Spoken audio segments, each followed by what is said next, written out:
Hola, bienvenidos a esta presentación sobre analgésicos en odontología. Hoy exploraremos los principales fármacos utilizados para el manejo del dolor en la práctica dental, su clasificación, mecanismos de acción y consideraciones clínicas. Como introducción, la odontología se basa en gran medida en aliviar el dolor para poder tener el tratamiento exitoso de nuestros pacientes. La farmacoterapia nos va a ayudar a tratar con éxito y llevar a cabo nuestros tratamientos de la mejor manera. Los analgésicos nos van a permitir controlar el dolor tanto preoperatorio como posoperatorio o transoperatorio y siempre es importante recordar que debemos de saber cuál es el origen de este dolor. Si el origen es de tipo infeccioso, pues también los antimicrobianos serán la clave para prevenir y manejar estos padecimientos.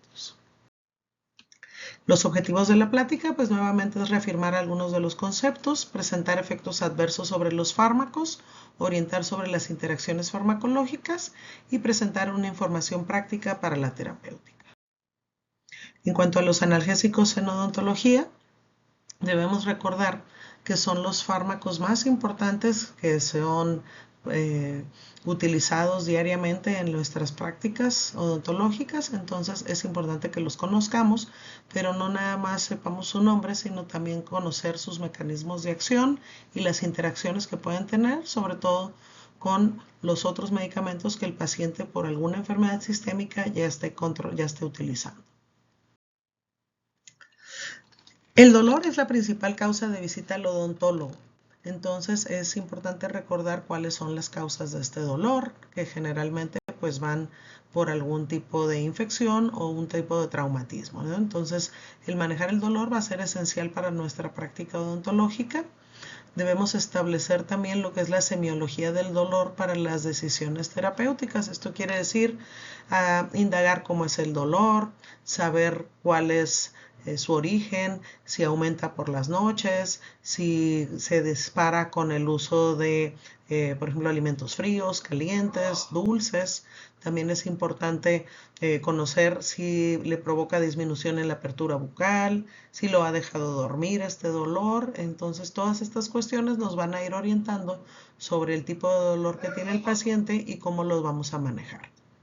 El dolor, es importante recordar, altera los signos vitales y las enfermedades sistémicas. Es importante saber también que los analgésicos mejoran la calidad de vida del paciente y también nos pueden ayudar, en el caso de los pacientes quirúrgicos, a reducir las complicaciones posoperatorias. Como definición del dolor según la Organización Mundial de la Salud, es una experiencia sensorial y emocional desagradable asociada a una lesión tisular real o potencial.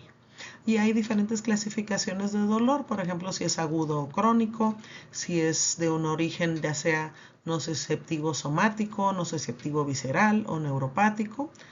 También el curso del dolor, si es continuo o se interrumpe.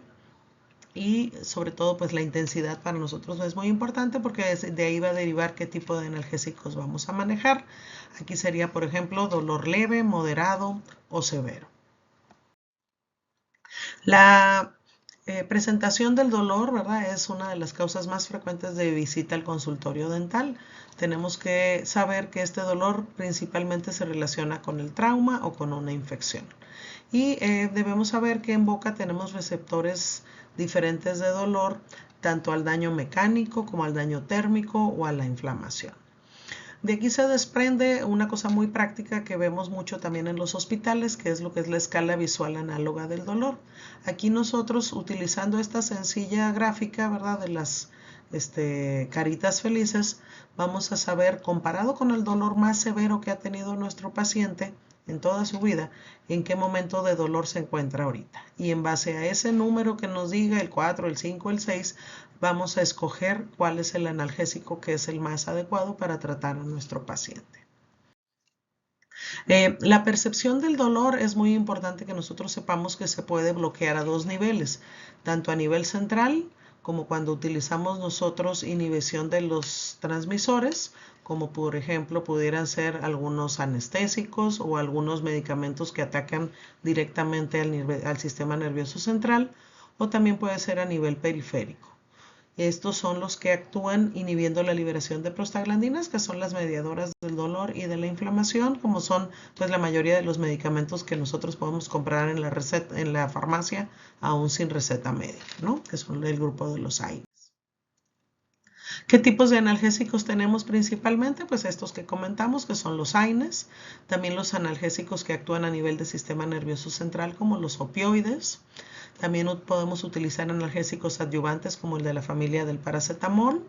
Y también, aunque de manera indirecta, algunos antiinflamatorios como los esteroideos y los antiinflamatorios enzimáticos nos ayudan a controlar la inflamación y por lo tanto nos ayudarán de rebote a controlar el dolor.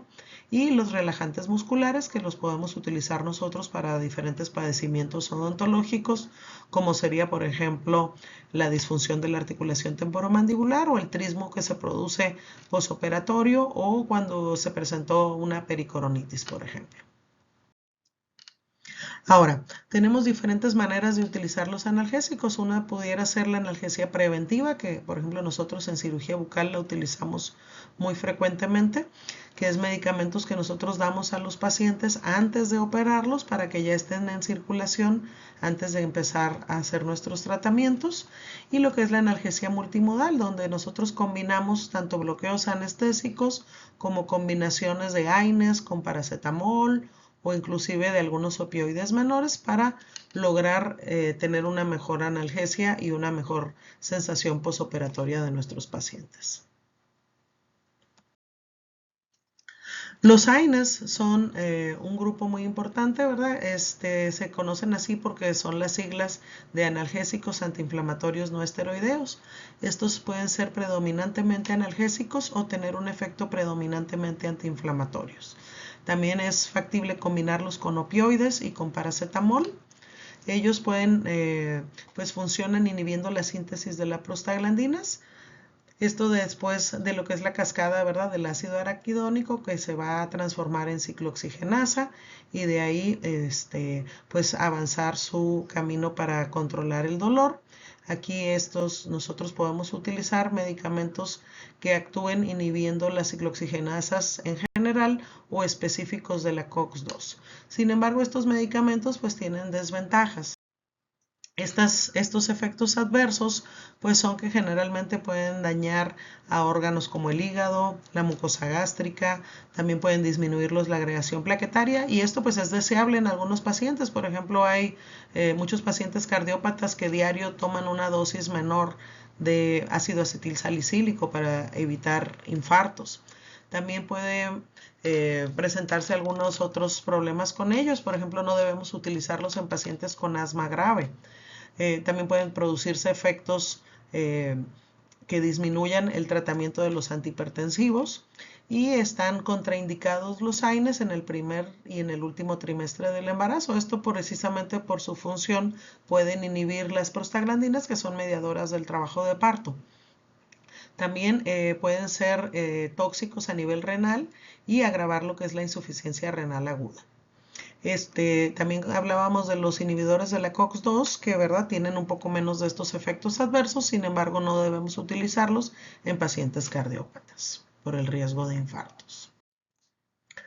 Ahora, de la familia de los analgésicos que actúan en el sistema nervioso central como los opioides, nosotros en odontología pudiéramos utilizar un opioide menor como el tramadol. Esto lo utilizamos si los AINES no son completamente efectivos o los pacientes pues ya tienen antecedentes de un dolor crónico, ¿no? El problema de los opioides es que nos pueden provocar sedación, náuseas, vómito, estreñimiento, depresión respiratoria, cambios de humor y también si se utilizan durante mucho tiempo pudieran provocar tolerancia, es decir, que se necesite mayor cantidad de dosis para lograr los efectos analgésicos. También pudieran provocarnos dependencia, es decir, la necesidad fisiológica del paciente de seguir consumiendo este tratamiento y pues esto por ende termina en una adicción de los pacientes. Es importante siempre recordar las escalas del tratamiento de los analgésicos, donde pues nuestro primer escalón siempre será simplemente utilizar medicamentos que no sean opioides, como pudieran ser todos los del grupo de los AINES y coadyuvantes como el paracetamol. En el caso severo, ¿verdad?, de un procedimiento quirúrgico importante o una infección severa, pudiéramos combinar, como comentábamos, con estos opioides menores y algunos otros coadyuvantes. Sin embargo, si los pacientes con esta combinación de medicamentos no mejoran, entonces ya serían pacientes que deberíamos de referir al medio hospitalario para su manejo de dolor y pues consiguientemente pues manejo infeccioso también si es necesario. También tenemos otro grupo que es el del paracetamol. Este paracetamol actúa a nivel del sistema nervioso central. Es un analgésico no muy potente, pero también tiene efectos antipiréticos que pudiéramos utilizar, sobre todo, por ejemplo, en pacientes pediátricos que tienen fiebres de origen desconocido.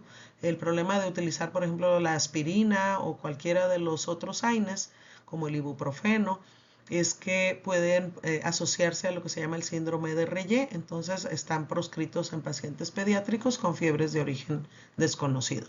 En pacientes embarazadas y amamantando, el paracetamol también pudiera ser útil, ya que tiene baja toxicidad para el feto y pues para el recién nacido.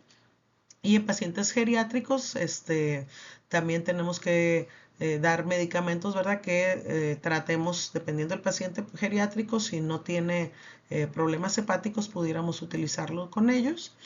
Este paracetamol tiene un efecto a nivel central y, como comentábamos, puede tener efectos hepatotóxicos y puede utilizarse combinado para tener un tipo de analgesia multimodal, ya sea con opioides y con AINES, para tratar de mejorar las características analgésicas de nuestro medicamento y pues también las propiedades antiinflamatorias.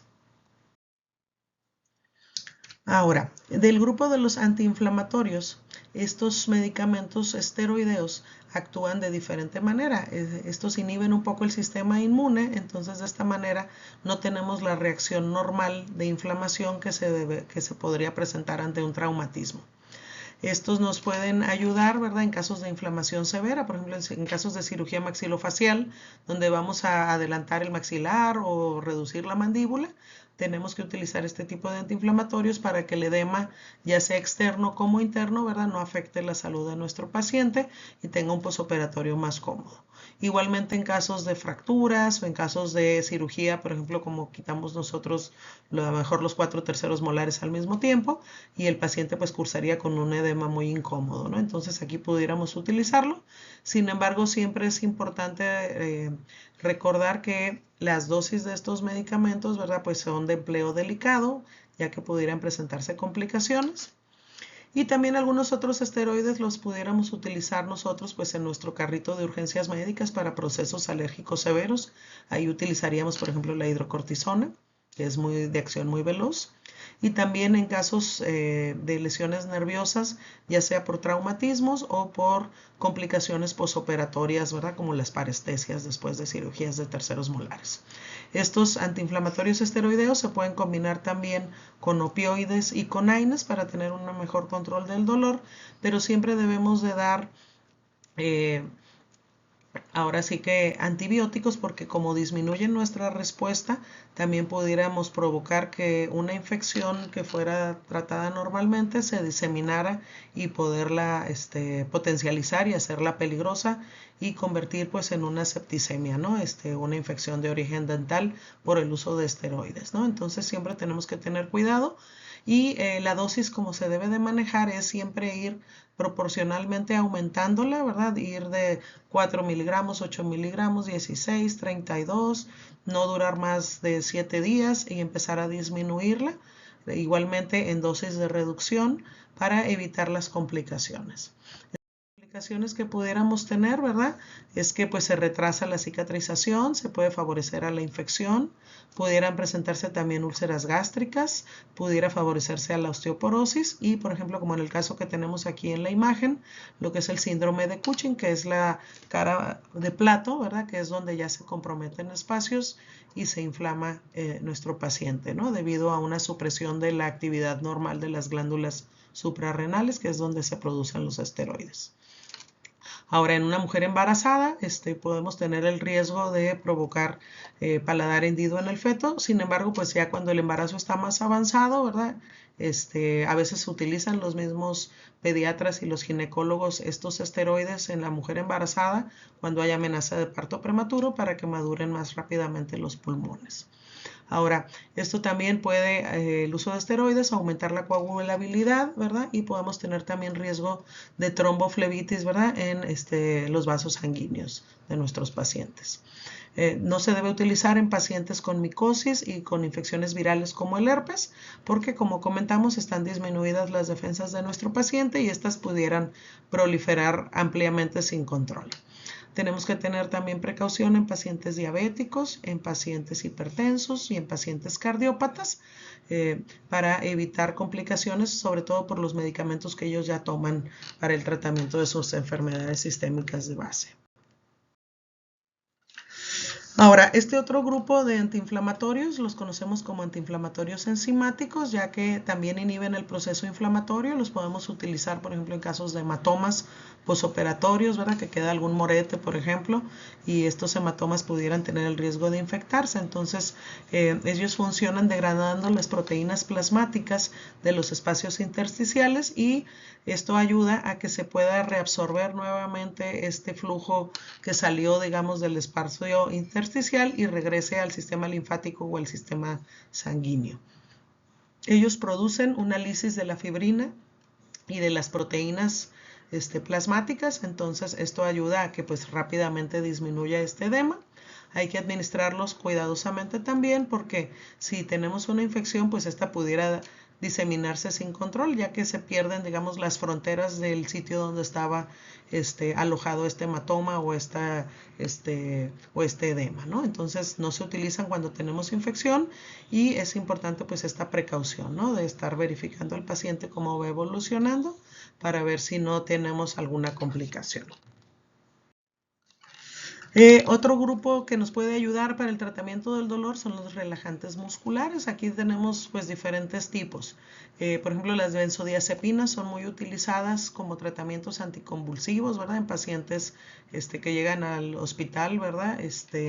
Y podríamos utilizarlo nosotros en pacientes que estén en el medio hospitalario que llegaran con alguna luxación de la articulación temporomandibular.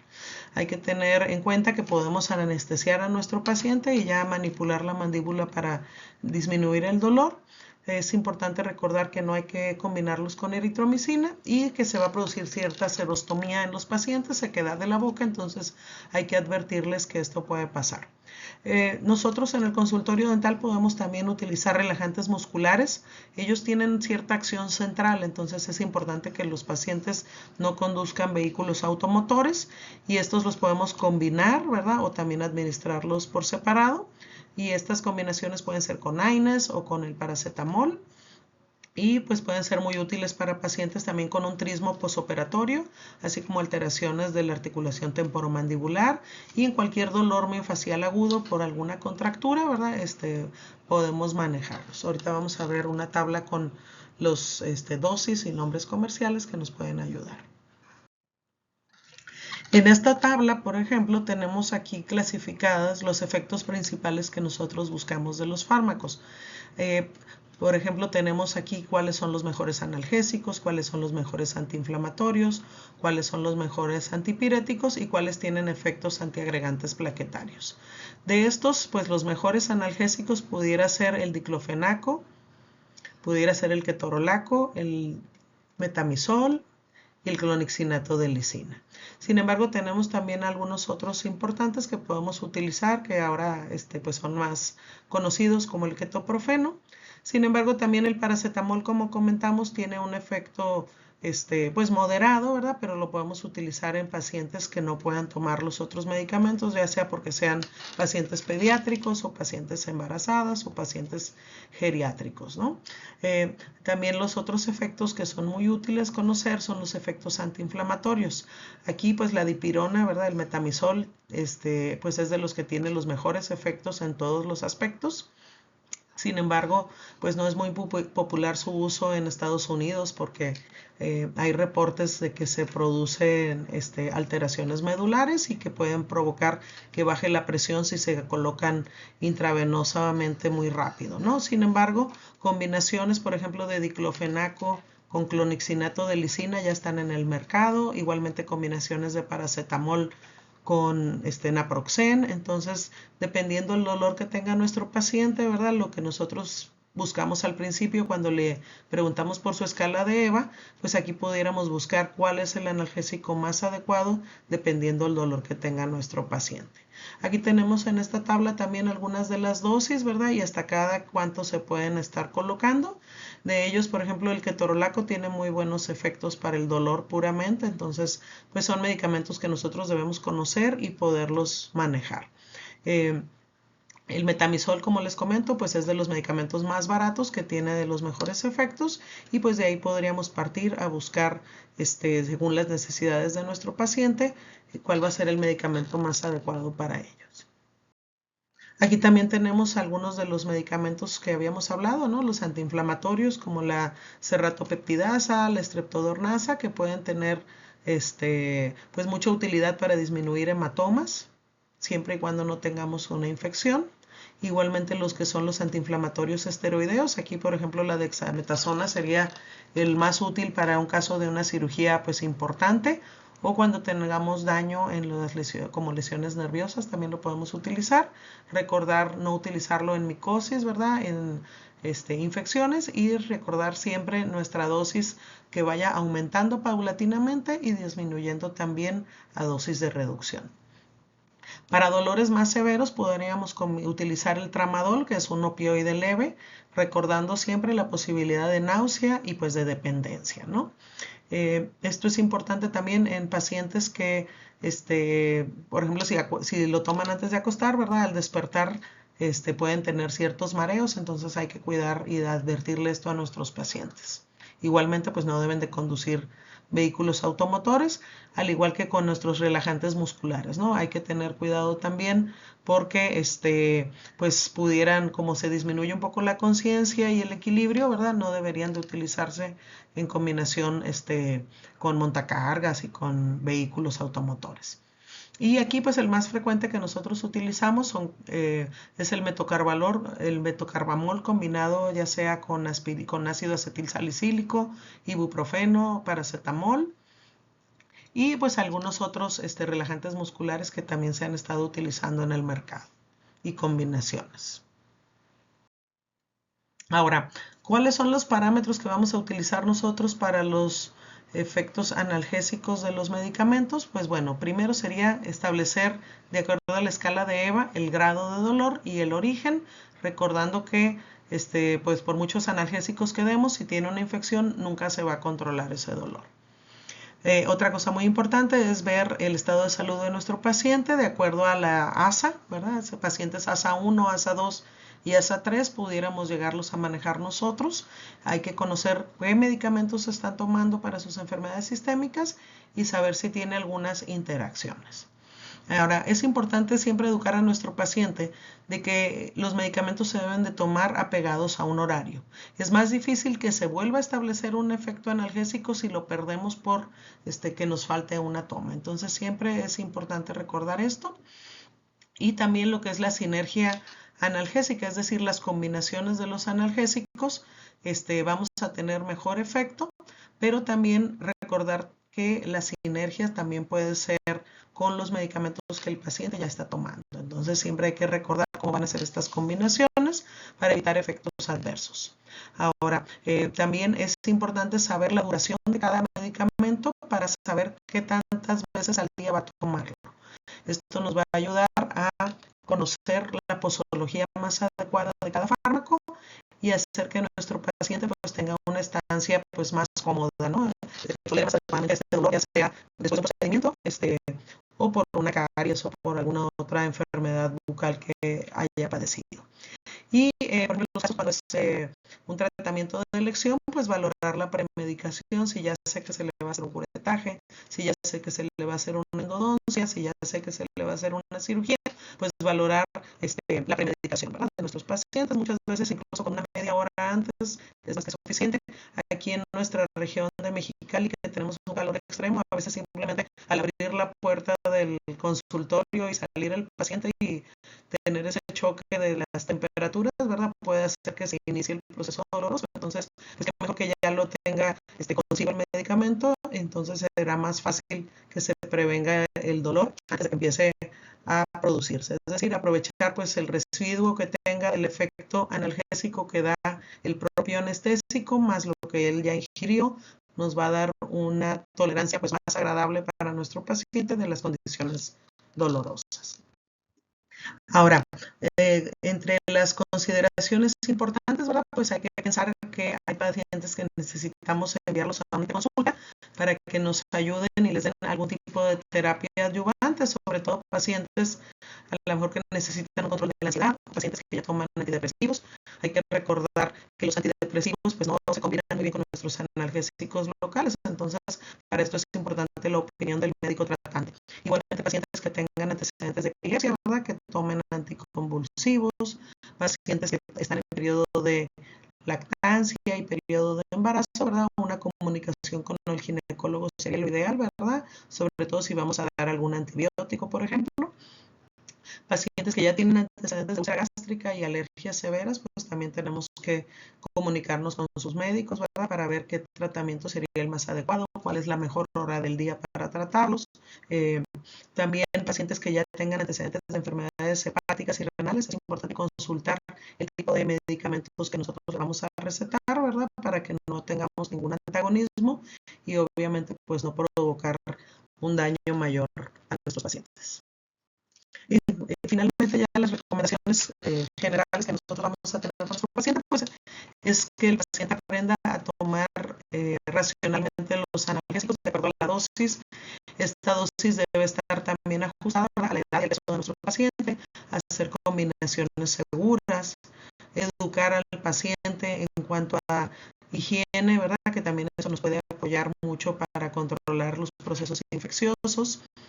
Y pues recordar, ¿verdad?, que el paciente tome adecuadamente los analgésicos va a mejorar su experiencia, y siempre es importante conocer los fármacos para maximizar su eficiencia y reducir los efectos adversos.